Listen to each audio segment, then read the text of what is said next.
មកកាយចំណោទលេខ5សំគាល់ទីម៉ា93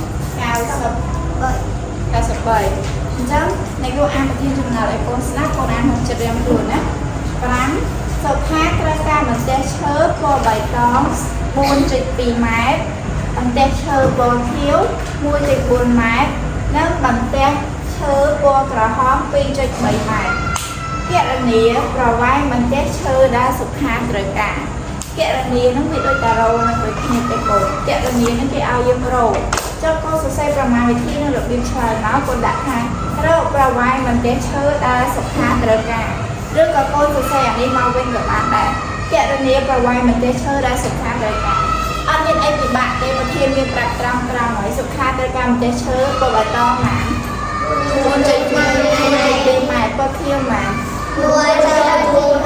ពណ៌ក្រហមណា2.3 ម៉ែត្រចុះកូនគាត់យកអីទាំងអស់នឹងពុកចូលគ្នាមកឃើញចម្លើយបាត់ហើយចុះកូនសរសេរដាក់ថា 4.2 ម៉ែត្របូក 1.4 ម៉ែត្របូក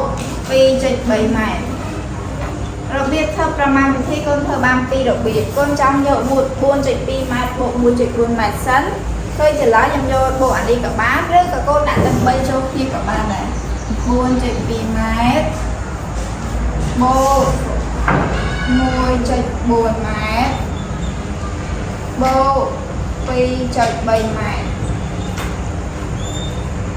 ពេលដែលបូកពេលផ្សេងបែបនេះហើយកូនធ្វើប្រមាណវិធីធម្មតាមកម៉ែត្រដាក់ម៉ែត្រដដែល2បូក4បូក3ស្មើប្រមាណ5ស្មើ5 4បូក1បូក2ស្មើប្រមាណ2អីគេដែលយកអត់ត្រូវផ្លេចចាំឆ្លើយវាគឺស្មើ